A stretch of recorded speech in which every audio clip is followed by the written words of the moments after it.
Bismillah, alhamdulillah, salatu wassalamu ala rasulillah Sayyidina Muhammad bin Abdullah wa ala alihi wa sahbihi wa man wala la hawla wa la quwwata illa billah.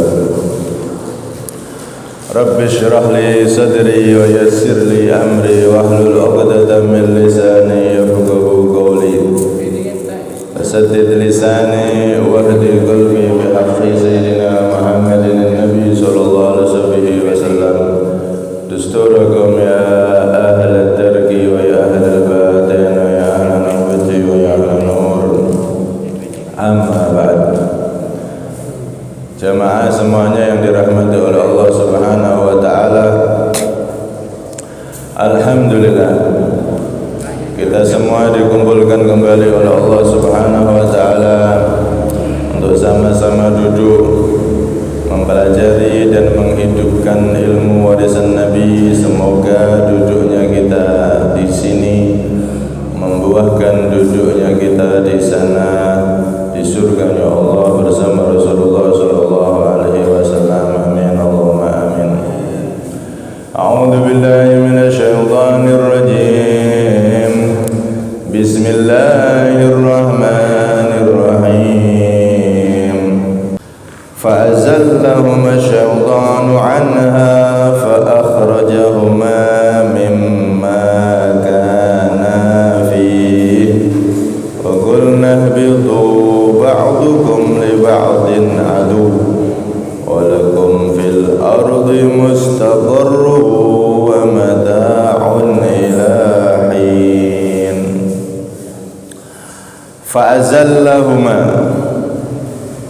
Fa'azalla maka memperdayai huma kepada Nabi Adam dan Hawa asyaitanu itu setan anha dari surga tersebut. Fa'akhrajahuma kemudian mengeluarkan itu setan, artinya menjadi sebab keluarnya huma Adam dan Hawa mimma kana fi, dari apa-apa yang keduanya ada di dalamnya berupa kenikmatan yang ada di dalam surga tersebut. Wa qulna ihbitu, dan aku berkata, kata Allah, ihbitu, turunlah kalian, ba'dukum, adapun sebagian kalian, dibatin untuk sebagian yang lain, aduun, adalah menjadi musuh. Setelah setan memperdaya Nabi Adam dan Hawa, akhirnya makan syajaratul khuldi, kemudian keduanya dikeluarkan dan disuruh turun oleh Allah Subhanahu wa taala. Sebagian antara Nabi Adam dengan sebagian yang lain keturunannya ataupun dengan iblis serta keturunannya menjadi musuh. Walakum fil ardi mustaqarru wa mata'un ila hin, dan bagi kalian fil ardi, di bumi, mustaqarrun, tempat tinggal, wa mata'un, dan kesenangan, ilahin, sampai suatu masa yang telah ditentukan oleh Allah Subhanahu wa taala. Hadirin yang dirahmati oleh Allah Subhanahu wa taala, setelah Nabi Adam berada di surga bersama istrinya Siti Hawa, maka saat itu iblis yang telah dilaknat melihat keadaan Nabi Adam dan Siti Hawa dalam kenikmatan yang luar biasa,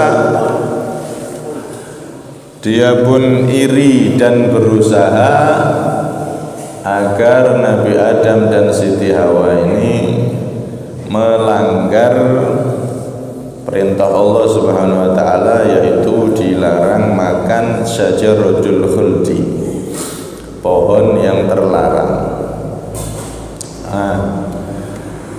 Kemudian di sini Setan yang dimaksud adalah iblis.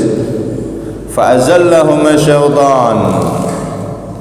Iblis berusaha memperdaya Nabi Adam dan Siti Hawa agar keduanya melanggar perintah Allah dan nanti dihukum oleh Allah Subhanahu wa taala, sebagaimana iblis juga telah dihukum oleh Allah, bahkan dilaknat. Para ahli tafsir banyak pendapat di situ.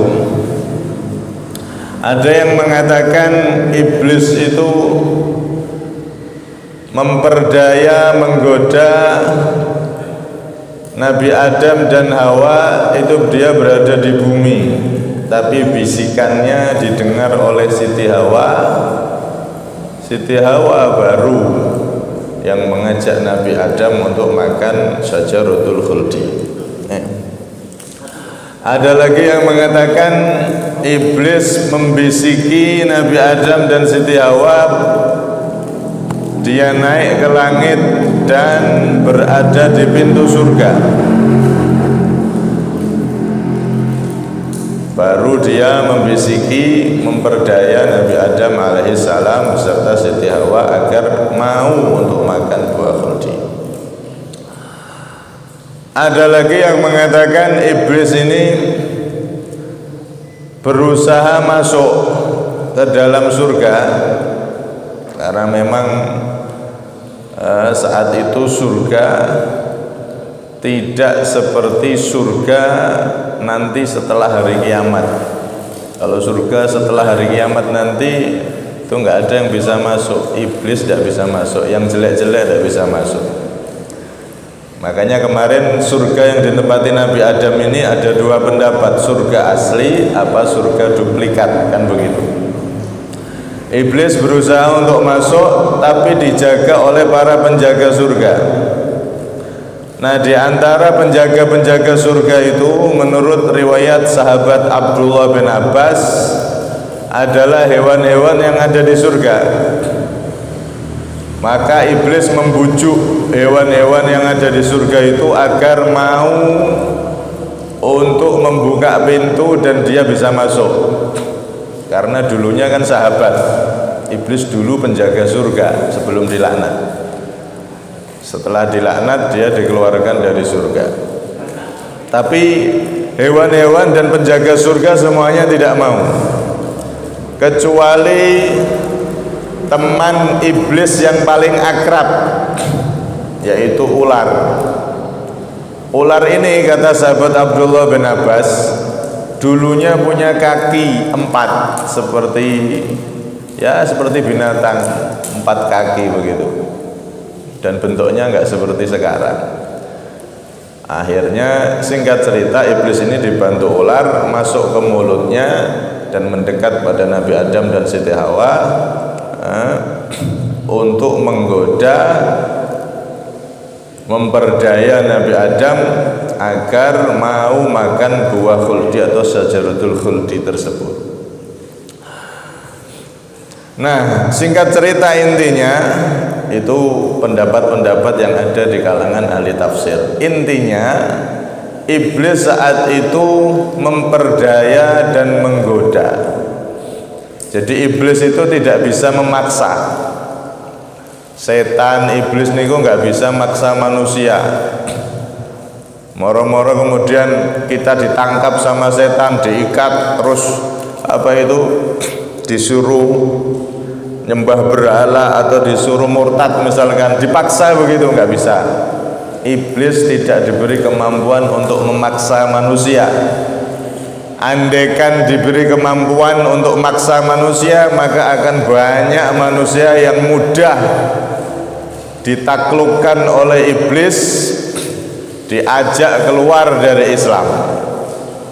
Iblis tidak mampu untuk memaksa manusia. Mampunya cuman membisik-bisik saja, cuman membuat reka daya saja. Kemudian saat itu iblis setelah mendekati Nabi Adam dan Hawa, dia pun datang dengan bentuk seakan-akan seperti menasihati. Ma nahakuma rabbukuma an hadhihi syajarati illa an takuna malakaini aw takuna minal khalidin. Wahai Adam, wahai Hawa, Tuhanmu melarang kamu untuk makan pohon ini, buahnya.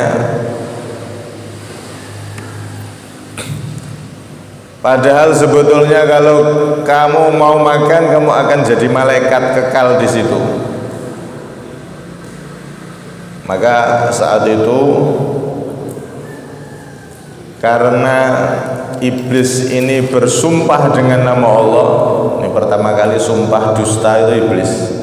Pakai sumpah demi Allah, kamu kalau makan itu justru kamu akan jadi orang yang kekal di surga.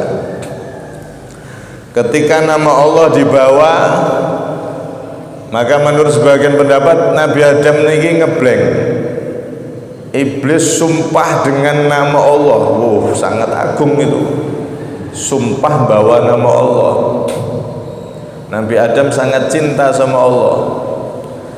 Wahai Adam, sumpah demi Allah, kamu tuh kalau makan buah khuldi justru kamu akan kekal di sini dan selalu dekat sama Allah. Akhirnya Nabi Adam saat itu ngeblank, seakan-akan tidak sadar, dan memang tidak sadar beliau. Nah, disitulah akhirnya Siti Hawa ini dia pertama kali yang mengambil buah daripada pohon yang dilarang tersebut. Kemudian singkat cerita dimakan oleh Siti Hawa, dan saat itu tidak terjadi apa-apa. Karena Siti Hawa ini kan pengikut itu kalau melanggar ya diampuni. Tapi kalau yang diikuti Nabi Adam yang melanggar, baru nanti akan kelihatan apa yang akan terjadi. Nah, dalam riwayat Siti Hawa ngambil buah khuldi tersebut, dimakan tidak apa-apa. Terus Nabi Adam diperlihatkan oleh Siti Hawa, lihat ini wahai suamiku, enggak apa-apa ini loh aku makan. Benar itu tadi nasihatnya, kita akan jadi kekal di sini. Saat itu Siti Hawa mengatakan, inna rahmatullahi wasi'ah, rahmatnya Allah itu luas. Akhirnya karena dorongan saking cintanya sama Allah, Nabi Adam ini beliau nggak sadar, akhirnya dikasih buah khuldi oleh Siti Hawa, dan terjadilah apa yang terjadi. Akhirnya beliau seluruh pakaiannya terlepas, kemudian berubah semuanya. Allah Subhanahu wa taala pun murka kepada keduanya. Ya. Ketika dimakan buah khuldi tersebut, nggak sampai ke perut Nabi Adam, sudah. Akhirnya perhiasan-perhiasan yang mereka pakai, pakaian-pakaian yang menutupi aurat daripada keduanya, semuanya terlepas, ya. Dan dalam keadaan yang sangat menakutkan saat itu. Kemudian saat itu Nabi Adam lari. Ketika lari ditanya sama Allah, ya Adam, aminni tahrab. Wahai Adam, apakah kamu ingin lari dari aku, wahai Adam? La walakin hayaan min dambi. Tidak wahai Allah, tapi karena aku malu sebab kesalahanku. Akhirnya Nabi Adam mengambil daun-daun yang bertebaran di situ, Siti Hawa juga, untuk menutupi aurat mereka. Karena itu sahabat Abdullah bin Abbas meriwayatkan, innama summiyal insanu insanan li'annallaha ahida ilaihi fanasi. Manusia itu disebut insan. Insan itu dari nasya, maknanya lupa.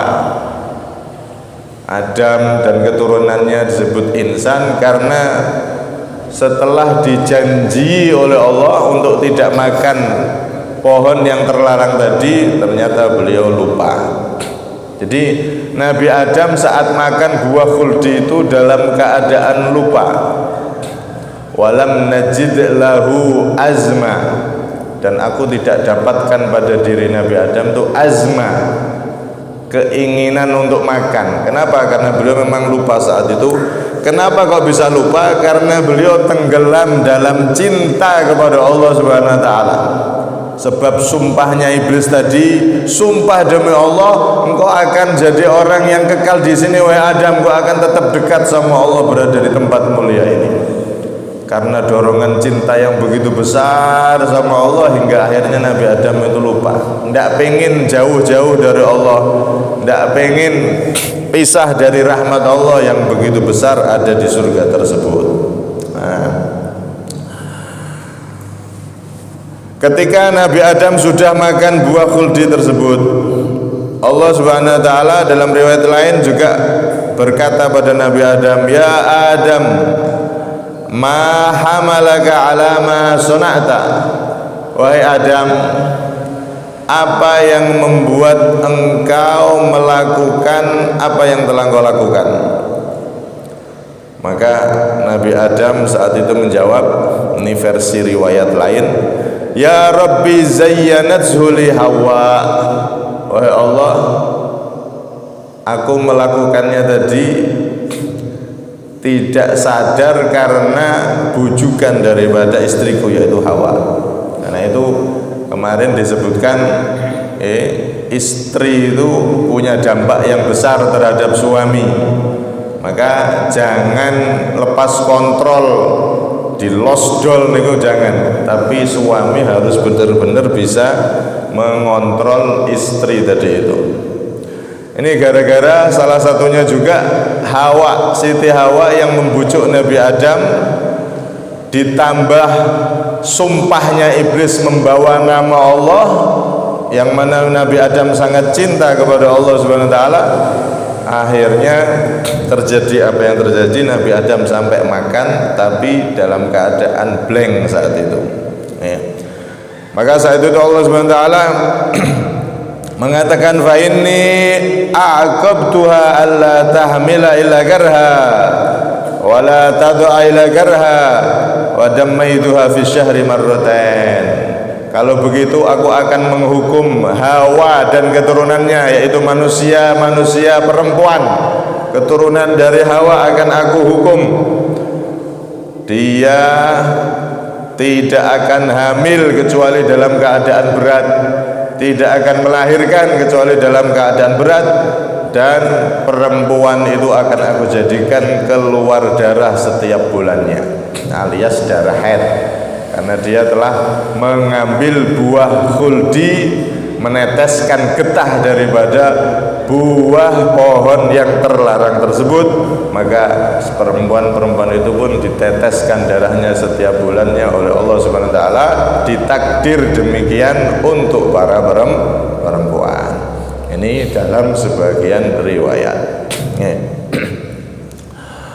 Kemudian setelah memakan buah khuldi dan terjadi apa yang terjadi tadi itu, Nabi Adam, Siti Hawa diturunkan ke bumi.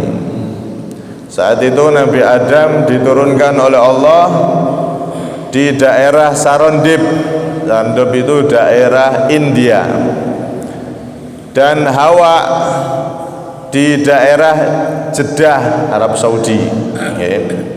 Begitu juga iblis yang saat itu naik ke langit, disuruh turun, diturunkan juga di daerah Ubullah. Ubullah itu daerah Basrah. Basrah itu Irak. Kemudian termasuk juga yang diturunkan, dihukum turun ke bumi, yaitu ular. Ular ini diturunkan di daerah Asfihan, yaitu daerah Iran. Di sana ular itu banyak. Menurut sebagian pendapat, ular itu juga diturunkan ke bumi, dan masing-masing dari semuanya ini dijadikan oleh Allah ba'dukum li ba'din adu. Mereka semua saling bermusuhan. Iblis dan keturunannya, para setan, bermusuhan dengan Nabi Adam dan keturunannya. Begitu juga ular. Ular itu punya naluri musuhan dengan manusia. Karena itu ular niku disunahkan untuk dibunuh saat berada di sekitar kita. Sekiranya ganggu, sunnah untuk dibunuh ular itu. Ular itu punya naluri untuk menggigit manusia, musuhi manusia. Dalam hadis Nabi SAW mengatakan, uqtulul hayat kullahunna faman khafa min tha'rihinna falaysa minni. Bunuhlah ular-ular itu, kata Rasulullah, semuanya, kullahun. Faman khafa min tha'rihinna, barang siapa yang takut dari balas dendamnya ular. Kalau kita bunuh ular kadang kan khawatir nanti ada teman-temannya datang, atau ular itu akan datang induknya atau lainnya. Nah, barang siapa yang takut seperti itu, falaysa minni, maka dia tidak termasuk golonganku. Artinya hadis ini menganjurkan, mensunnahkan kita untuk membunuh ular yang ada di sekitar kita. Sekira membahayakan, kita bunuh semuanya. Itu disunnahkan. Ketika Nabi Adam diturunkan ke bumi, disebutkan inna Adam lamma uhbita ilal ard makatha 300 sanah la yarfa'u ra'sahu ila sama' hayaan min Allah Ta'ala. Ketika Nabi Adam sudah turun ke bumi, kemudian didapati di bumi ini penuh dengan perjuangan semuanya. Mau makan harus nanam ini, cari itu. Pakaian juga sama, harus buat dari ini, dari itu, susah semuanya. Beda sekali dengan di surga, tinggal minta langsung ada. Maka ketika Nabi Adam diturunkan ke bumi, selama 300 tahun beliau tidak berani menengadahkan wajahnya ke langit, tidak berani melihat ke langit. Merunduk terus karena menyesali apa yang telah terjadi, malu kepada Allah Subhanahu wa Ta'ala. Cuman tadi itu Nabi Adam itu dan semua para nabi, mereka kalau melakukan tanda kutip kesalahan itu bukan dosa. Itu sebetulnya termasuk bab hasanatul abrar sayyiatul muqarrabin. Kebaikan orang baik, kebaikan orang biasa, mudahnya nih, kebaikan orang biasa itu masih dianggap kurang atau jelek bagi orang-orang yang luar biasa. Contohnya jenengan atau kita yang nggak patek di duit, sodako 50.000 iku wis akeh. Kotak masjid keliling 50.000 akeh bisa, sudah bagus. Tapi bagi miliarder atau artis atau apa yang punya uang wis gak terhitung, sodako 50 itu ya jelek bagi mereka, orang-orang kaya raya seperti itu. Sodako kok cuma 50.000. Nah seperti itu. Kalau dilihat dari kacamata orang biasa sudah bagus, tapi kalau dilihat dari kacamata orang luar biasa itu kejelekan, aib itu. Wong gede apalagi presiden misal, sodako cuma 50.000, ya nggak pas, tidak sesuai dengan kebesarannya, tidak sesuai dengan pangkatnya. Nah begitulah Nabi Adam. Nabi Adam itu sebetulnya beliau lupa. Kalau sudah lupa itu sebetulnya nggak dosa, tapi karena beliau ini orang hebat, orang luar biasa, kok sampai lupa, ini dianggap seperti dosa, seperti maksiat atau kesalahan. Tapi tanda kutip, intinya para nabi itu tidak melakukan kesalahan karena mereka maksum, dijaga oleh Allah Subhanahu wa Ta'ala, nggak melakukan dosa maksudnya. Nah, saat itu Nabi Adam merasa salah kepada Allah Subhanahu wa Ta'ala. Beliau merunduk saking takutnya sampai 300 tahun, di riwayat itu disebutkan. Ya, riwayat-riwayat seperti ini dari para ulama, dari ahli tafsir. Oke. Kalau pengen dibuktikan pembuktian sejarahnya ya nggak bisa, karena materi itu bisa hilang. materi itu bisa hilang, bukti-bukti sejarah itu bisa hilang, nggak ada yang kekal. Yang dijamin kekal cuman Al-Quran. Tinggal kita percaya apa tidak. Oh ya, ini yang mengatakan Imam Tobroni, Imam Tobari, Imam Qurtubi, Imam Baghawi, para ulama ahli tafsir. Ya sudah, percaya wae. Mau dibuktikan gimana? Wong Nabi Adam itu sudah zaman awal dulu. Ya tidak bisa dibuktikan. Materi yang ada di dunia ini bisa hilang. Bukti-bukti sejarah itu bisa hilang. Dan tempat lahirnya Rasulullah aja sekarang loh sudah nggak ada. Sudah jadi perpustakaan. Bentuknya awalnya dulu gimana? Sudah nggak ada. Hilang sudah. Padahal Nabi kita langsung itu, apalagi kok Nabi Adam. Nah, orang-orang zaman sekarang kadang itu ada aliran-aliran yang mereka mengandalkan logika liberal. Ceritanya kayak gini dianggap tahayul, bohong itu. Padahal yang cerita para ulama. Ya kalau yang cerita sutradara film, iya bohong. Tapi kalau riwayat dari sahabat, riwayat dari para ulama, nah maka kita umat Islam percaya kepada mereka, karena mereka lah yang membawa ilmu ini sambung sinambung sampai baginda Nabi SAW. Ketika itu Nabi Adam tidak berani ngangkat kepalanya 300 tahun dan beliau menangis sampai disebutkan laudumu ahlil ardi jumi'at lakanat dumu'u Adam aktsara. Andaikan seluruh tangisan penduduk bumi itu dikumpulkan air matanya, dari semuanya sudah dari zaman Nabi Adam sampai hari kiamat, itu semua tangisan manusia dikumpulkan, dibanding sama tangisannya Nabi Adam saat diturunkan ke bumi karena beliau menyesali kesalahannya, itu masih kalah. Masih banyak tangisan yang keluar dari kedua mata mulia Nabi Adam alaihis salam.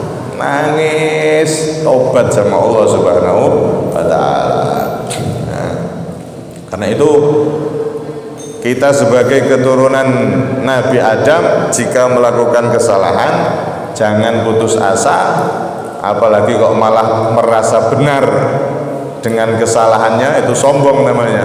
Jangan kita putus asa, tapi kita minta taubat, minta ampunan sebagaimana Nabi Adam menangis. Kita pun saat melakukan kesalahan harusnya mengikuti beliau, kita tangisi kesalahan tersebut, kita minta taubat kepada Allah Subhanahu wa ta'ala.